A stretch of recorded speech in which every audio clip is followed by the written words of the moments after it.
All right, Metallist here. Gonna do something a little different tonight. Was kind of thinking about this the other day. All the Kiss albums. I have them all. I've listened to them all. Well, what's my favorites? Like, what's my favorites? What's my most favorite? What's my least favorite? That kind of thing. So I kind of started thinking about that. So I decided, hey, let's do a ranking. So this is all 20 studio albums by Kiss. Now, this does not include any of the great live albums like Alive 1 and things like that. So no live records, just studio records. It also does not include the solo albums. By the way, Ace Frehley's is the best by far. That's a personal opinion. If you want a quick ranking of those, I suppose I could do that. Ace is first, then Paul, then Gene, and then Peter.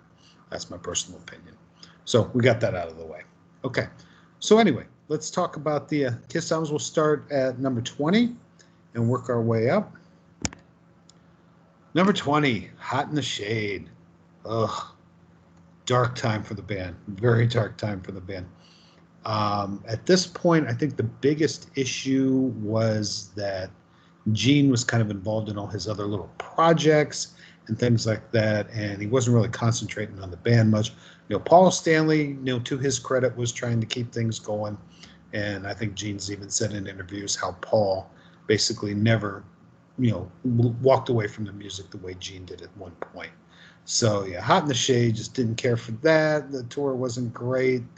And, I've pretty much seen all their tours as well. Well, not all of them. I got a little bit of a late start. I didn't come in with Kiss till I think January of '76 was the first time I got to see them live. So it had been about the time of Destroyer. So that's kind of where I came in. But so again, like I say, Hot in the Shade, yeah, just never caught me. So moving on. Kind of around the same period of time, Crazy Nights. Same type of problem with this album, and just I don't know. You'll probably notice that most of the non-makeup albums are going to be closer to the bottom of the list for the most part. But yeah, again, Crazy Nights. I mean, the song is just—it's god awful. I'm sorry. A few good tracks here and there, but yeah, overall, yeah, not much of a fan of that one either. So moving on. Next up, Carnival of Souls. Very strange album. I mean, it's not bad, but I think the joke back at the time was that this was Kiss in Chains because it sounded more like a grunge record, which, let's face it, Kiss is not a grunge band. So I think they were trying to keep with the times. They were trying to make themselves relevant at that point, and yeah, it just doesn't work for them. I mean, basically people that were into grunge weren't going to listen to Kiss records, and people that were listening to Kiss records didn't want a grunge album, so it just didn't work out too well. So Carnival of Souls coming in there at 18. 17 was the last album they put out, Monster. It's not bad. A couple decent tracks with that, something about Hell or Hallelujah or something like that. Like I said, I mean, I can honestly say I didn't spend a whole lot of time with this record, so I just didn't find it very memorable. But at least it sounded basically like a Kiss album, just a very mediocre Kiss album. So that was my issue there. Slightly better, I thought, was the next one here, Sonic Boom. There's some decent tracks in there. I thought Modern Day Delilah was pretty catchy. Say Yeah wasn't bad. There was decent stuff on there. I mean, it held my attention quite a bit longer than the Monster record, but still not very long. So, once again, Sonic Boom. Next up, Unmasked. A very strange time for the band. Not even sure who was in the band at that point. This is sort of where Peter Criss was making his exit. I don't really know how much Ace Frehley played on the band. Like I said, my serious Kiss fans, Jim Arrington, if you're out there, shout out to you, buddy. If you want to give some insight on some of this stuff, like I said, didn't do a terrible amount of research on this sort of thing, and just like, this is just how I feel about these records. I'd be interested in other people's rankings of the albums as well. So of course, if you want to put that in the comments, would love to read that stuff and see what your opinions are on some of these and see which ones you think, oh man, you're crazy, that album's a lot better than that. Maybe you're right. Maybe I should give some of these another listen. I mean, I'm all about that as well. So let's go ahead and try that. But anyway, so Unmasked, this was the album that started the 80s off for them. Again, kind of a dark time. I don't even know if they toured here. I think they toured overseas, and they took out a very young Iron Maiden around this time as their opening act. And to Kiss's credit, they usually did take out some pretty darn good bands as openers. I had seen Cheap Trick with Kiss, Queensryche, even some oddball things like the Plasmatics as an opening act. But they were pretty good about taking out, bands that were, up and coming. Like I said, like Maiden overseas. I think maybe Priest opened up for Kiss overseas when they were getting their start. So, to their credit, they always did kind of take out good bands. They weren't afraid to bring out somebody to give them a little bit of competition, which was cool. But again, Unmasked has that terrible song Shandy in it, and allegedly that was the last time Peter Criss ever appeared with them. So that's kind of sad. But yeah, it's just kind of, what was that other song? Is That You? Something like that. Yeah, not my thing. But anyway, moving on.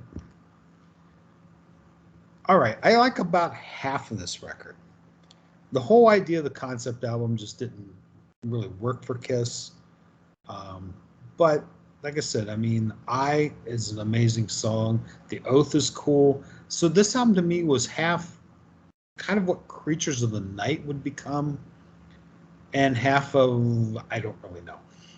So just a little experiment with them and Bob Ezrin that just kind of went bad. And like I said, a lot of people are kind of polarized in this album, and I might be a little unusual in that one because I don't hate it, but I don't love it either. I like certain tracks on it, but I think most people were like, oh, this was really cool. This was something very special they did. There's some people like that, and there's other people like, yeah, no, wrong. Moving on, right? Okay. So that's kind of where we're at there. Let's go ahead and check out our next one.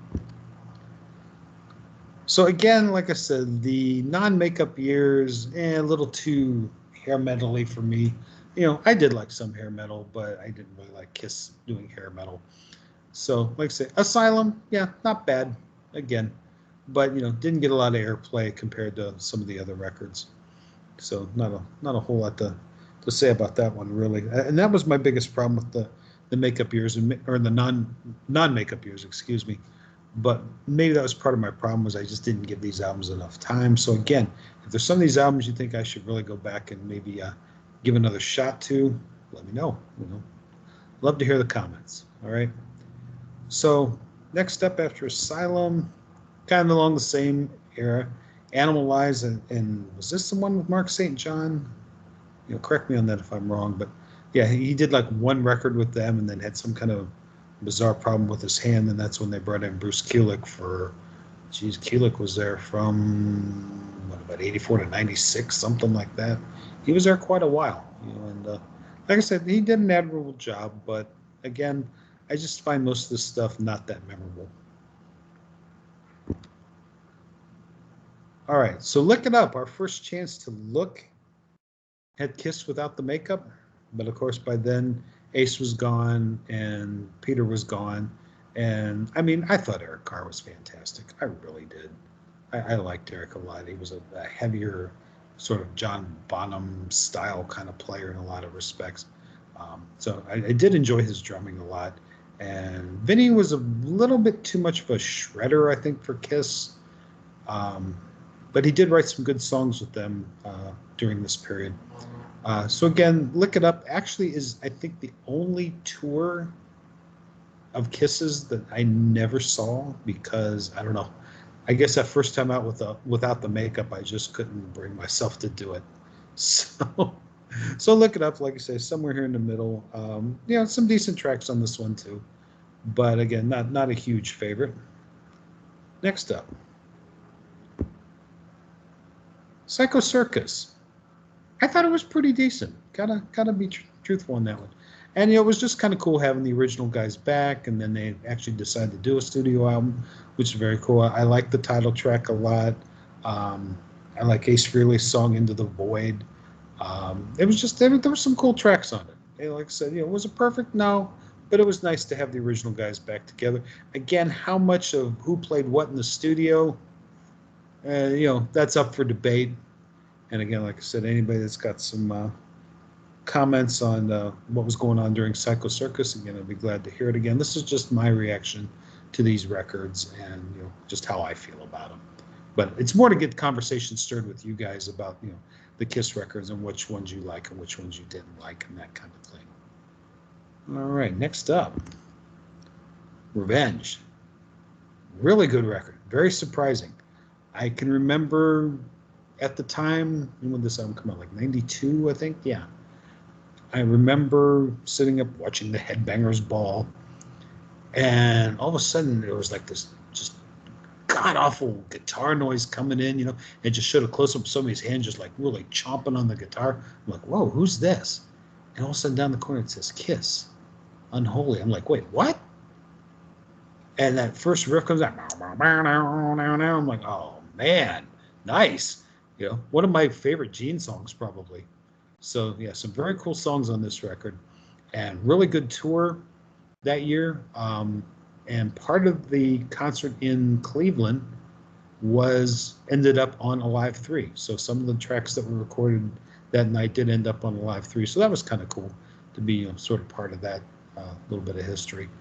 So, yeah, like the Revenge quite a bit. Maybe my favorite of the non-makeup records. All right. Next up, Love Gun.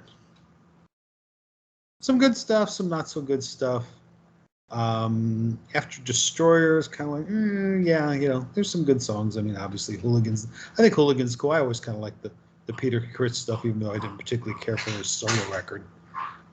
But again, like I said, the title track's cool. So there's a bunch of good stuff on there. But sort of on the lower end of the makeup albums for me. And like I said, a lot of people will disagree with me on that, and that's cool. Like I said, let me know your opinions on that. Next up, Dynasty. I think I like this record more than a lot of people. I mean, they got a lot of crap for the disco song, quote unquote.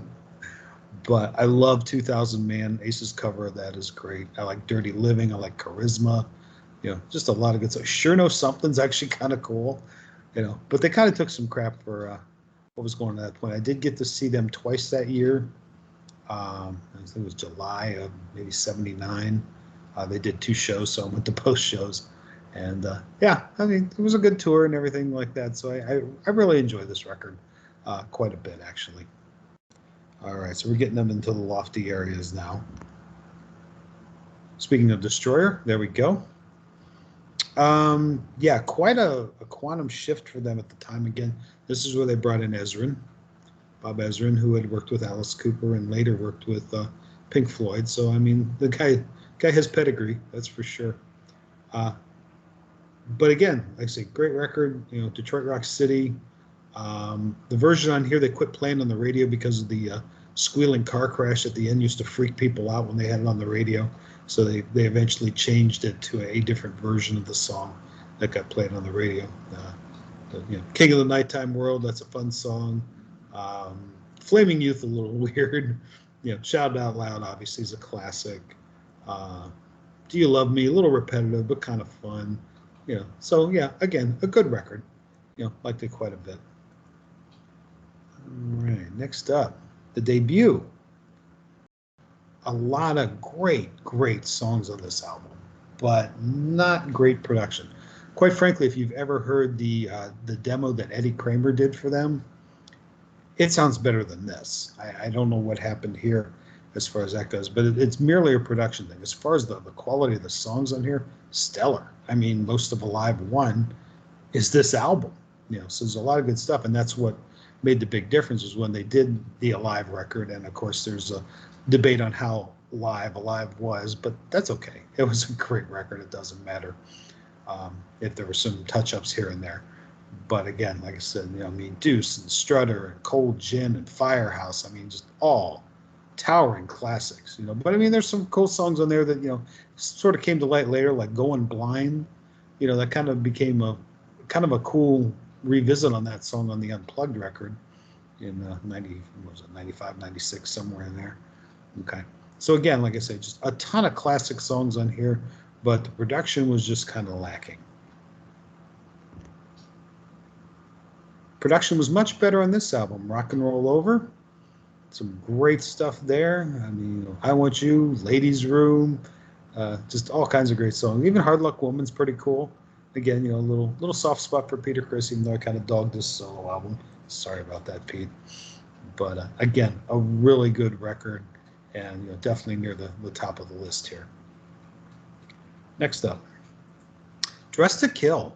Didn't quite get as much love on the Alive record as some of the other albums they did, but again, a very solid record. And as time's gone on, it's become one of my top favorites, obviously, here. So, I mean, we're up in the upper echelon of albums here. So again, a lot of, the original version of Rock and Roll All Night is on there. It doesn't sound a whole lot different than the other one, but yeah, Ladies in Waiting is on there, and yeah, some good stuff. So again, one of my favorites that's kind of grown on me over the years. All right, so we're up to the top two.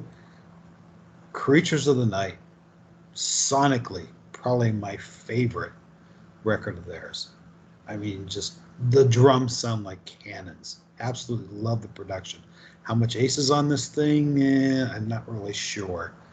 But again, I mean, just the title track and just, the drum sound that Eric Carr had on this is just amazing. It's so good.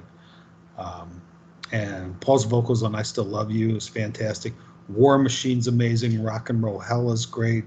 Like I said, the title track is super.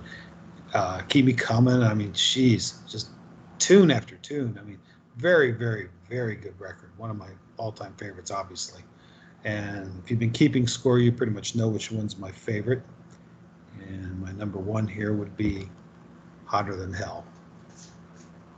Again, the production's not that great, but it was better than the first album, than the debut. But some really cool songs in here. I always loved Strange Ways. And of course, the title track is fantastic. And this was another one that I didn't play a lot when I was younger, because pretty much I played the live album all the time. But as I went back and I explored this album more and more, I was like, yeah, this was really the one. Let Me Go Rock and Roll, one of my favorites, both the live version and this version. And yeah, so just thinking about it, it just edged out Creatures. I think Creatures has a better sound, but I think the songs on this one are a little cooler, a little more varied. So yeah, that's my number one, Hotter Than Hell. So again, I hope you guys enjoyed this. It's kind of fun to do. I'm going to try to do this with some other bands as well. But again, like I say, I want to hear your comments on this. Obviously, this is not the definitive list. This is just my personal favorites. But I appreciate you guys checking it out. And like I say, hopefully we'll do another band here soon. So thanks for listening.